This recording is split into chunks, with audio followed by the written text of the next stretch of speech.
மனதை உலுக்கும் காதல் கதை. ஒரு ஊரில் ஒரு ஆணும் பெண்ணும் காதலித்து வந்தனர். இருவரும் உயிருக்குயிராய் காதலித்து வந்தனர். காதலிக்கும் தருவாயில் அந்த காதலி காதலனிடம் சொல்லும் வார்த்தை, என் இதயம் உன்னிடத்தில்தான் உள்ளது, என் இதயம் உன்னிடத்தில்தான் உள்ளது. காலம் சென்றது. அந்த காதலியின் வீட்டில் மாப்பிளை பார்த்தனர். நல்ல வசதியான பணக்கார மாப்பிளையா பார்த்தனர். பெண்ணை முதலில் கட்டாயப்படுத்தி பிறகு மனம் மாற்றி அவள் சம்மதத்தை பெற்றுவிட்டனர். கல்யாணம் நிச்சயம் ஆனது. அந்த காதலி காதலனுக்கு ஃபோன் செய்தாள்.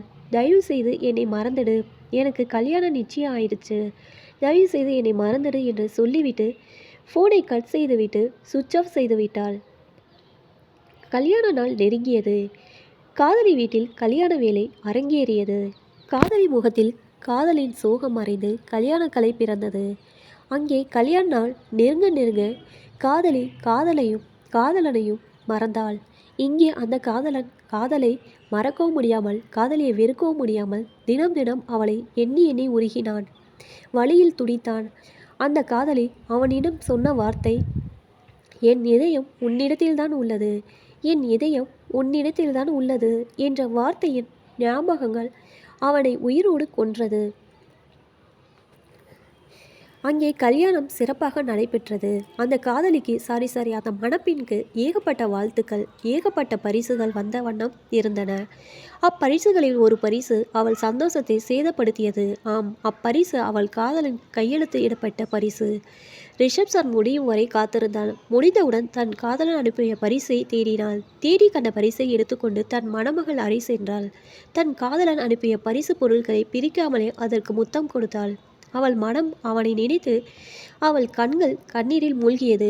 பழைய நினைவுகள் அவளை கொன்றது. விடிய விடிய அழுதாள். அவள் அழுகையைக் கண்டு நிலவும் கரைந்தது. சூரியன் உதித்தது. விடியலும் பிறந்தது. இனி அழுது பயனில்லை, அவனும் மனமாறி திருமணம் செய்து கொள்வான் என்று நினைத்து அந்த காதலன் அனுப்பிய பரிசை பிரிக்கப் போனாள். எண்ணம் மாறியது. பிரித்தால் அவன் நினைவுகள் என்னை கொன்றுவிடும். ஆகையால் அப்பரிசினை பிரிக்கவில்லை, அதை அப்படியே பத்திரப்படுத்தினாள். கல்யாணம் முடிந்தது. காலங்களும் உருண்டு ஓடியது. ஆனால் அவளால் தன் கணவனை காதலிக்க முடியவில்லை. அவள் கணவன் நல்லவனாக செல்வந்தனாக இருந்தும் தன் மனைவியின் இதயத்தை பெற முடியவில்லை. ஊருக்காக தன் பெற்றோர்களுக்காக காதல் இல்லாமல் குழந்தை பெற்றன. தன் மகன் முகத்தில் தன் காதலன் முகத்தை கண்டாள். பல தடைகளை தாண்டி மகனுக்கு தன் காதலன் பெயர் சூட்டினாள். தன் மகன் மூலமாக மீண்டும் பழைய நினைவுகள் அவளை கொன்றன. கணவன் மனம் வெறுத்து வழி மாறினான். அவள் கணவன் என்னென்னவோ செய்தும் அவளால் அவன் மனைவி இதயத்தை பெற முடியவில்லை. விவகாரத்து. அவளால் காதலனை மறக்க முடியவில்லை. அவள் கணவனால் பொய்யாக வாழ முடியவில்லை. விவகாரத்து வாங்கி கொண்டனர், பிரிந்தனர். இவள் தன் காதலனை எண்ணி உருகினாள். அவள் கணவன் இவளை எண்ணி வாடினாள். வருடங்கள் ஓடியும் காலங்கள் கரைந்தும் வாலிபர் சென்று வயதாகியும் இவளால் காதலனை மறக்க முடியவில்லை.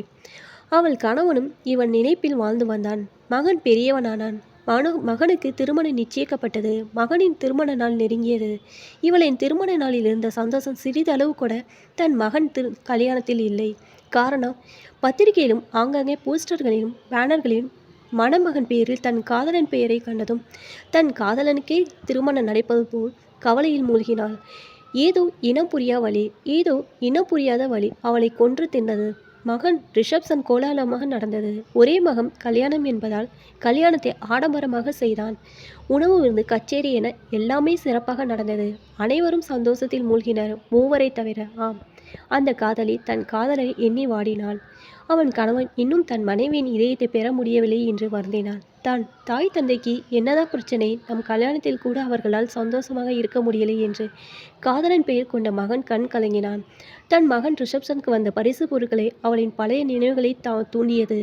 தன் காதலன் தன் கல்யாணத்திற்கு அனுப்பிய பரிசு நினைவுக்கு வந்தது. அப்பரிசினை காண இதய துடித்தது, கண்கள் ஏங்கியது. யாரும் சொல்லும் கேளாமல் யாரையும் பாராமல் பரிசினை தேடி காண கால்கள் நகர்ந்தது. மண்டபத்தை விட்டு வெளியேறினாள். அந்த இரவு அவளுக்கு துணையாக அவள் கண்ணீரும் காதலன் நினைவுகள் மட்டுமே துணைக்கு வந்தது. தன் மனைவி கண்ணீருடன் இந்த ராத்திரியில் செல்வதைக் கண்டு அவன் கணவனும் அவளை பின்தொடர்ந்தான். செல்லும் வழியெல்லாம் தன் காதலன் முகமே தென்பட்டது. கால்கள் தெறிக்க ஓடி தன் வீட்டினை அடைந்தாள்.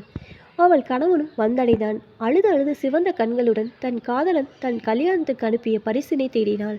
பொக்கிஷம் போல் பத்திரப்படுத்திய பரிசினை கண்டு தன் காதலனே மீண்டும் கண்டதைப் போல் இன்பத்தில் திகைத்தாள். 1000 முத்தங்களுடன் அப்பரிசினை கட்டி தழுவி ஆனந்த கண்ணீரில் அதை நனைத்தாள். அவன் கணவனோ தன் மனைவி செய்வதறியாது கண்டு வியந்தான். காதலி பரிசினை பிரிக்கப் போனால் ஏதோ தடுத்தது. தன் அறை நாடினாள். தன் ரிசப்ஷன் புடவையை சூடினாள். இந்த பரிசினை எந்த கோலத்தில் தன் காதலன் என்னை காண வேண்டும் என்று நினைத்தானோ அதே கோலத்தில் அப்பரிசினை காண முற்பட்டாள். அப்பரிசினை தன் அன்பு காதலன் அனுப்பிய பரிசினை பிரிக்க ஒவ்வொரு நொடியும் தன் வாழ்வினை ஒவ்வொன்றாக மறந்தாள். தான் இன்னொரு மனைவி, தனக்கு ஒரு மகன் இருக்கிறான், அவனுக்கு இன்று திருமணம், தான் வாழ்வம் ஓடிதான் இன்று ஒரு வயதான ஒரு தாய், இன்னொருவன் மனைவி என்பதை மறந்தாள். இப்பொழுது அவள் கண்களுக்கு தன் காதலன் மட்டும் தெரிந்தான். அவள் கண்ணில் காதல் பெருகியது. வாலிபம் திரும்பி வானில் பறப்பதை உணர்ந்தாள். பரிசினை பிரித்தாள். ஆ என்று கத்தினாள். அப்பரிசுடன் ஒரு பேப்பர் இருப்பதை எடுத்து படித்தாள். அதிர்ந்தாள், வீழ்ந்தாள். அவள் கணவன் அவளை ஓடி வந்து தாங்கி பிடித்தான். அந்த காதலி அவன் கணவன் மடியில் அவன் காதலன் பெயரை சொல்லி கொண்டே மடிந்தாள். இறக்கும் தருவாயில் அந்த பரிசினை கணவனிடம் கொடுத்து மன்னிச்சிடுங்க என்று சொல்லி தன் கணவன் மடியில் தன் காதலன் பெயரை சொல்லி கொண்டே இறந்தாள். அப்பரிசினை தன் மனைவியின் உயிரை பறித்த அப்பரிசினை அக்கணவன் கோபத்துடன் கண்டான். கண்டதும் அதிர்ந்தான். ஒரு குடுவையில் இரத்தக்கரையுடன் அழுகிய நிலையில் ஒரு இதயம், அத்துடன் ஒரு கடிதம். அன்புள்ள காதலியே, நீ என்னை காதலிக்கும் போதெல்லாம் என்னிடம் கூறிய வார்த்தை, அன்பே, என் இதயம் உன்னிடத்தில், என் இதயம் உன்னிடத்தில். அது உண்மை அன்பே, உன் இதயம் என்னிடத்தில்தான் உள்ளது. உன் இதயத்தை என்னிடம் கொடுத்துவிட்டு கல்யாணத்துக்கு பிறகு உன் கணவனுக்கு எதை கொடுப்பாய்? ஆகையால் உன் இதயத்தை உனக்கே திருப்பி அனுப்புகிறேன். இப்படிக்கு நீ இல்லா உலகில் வாழ இயலாத ஜீவன்.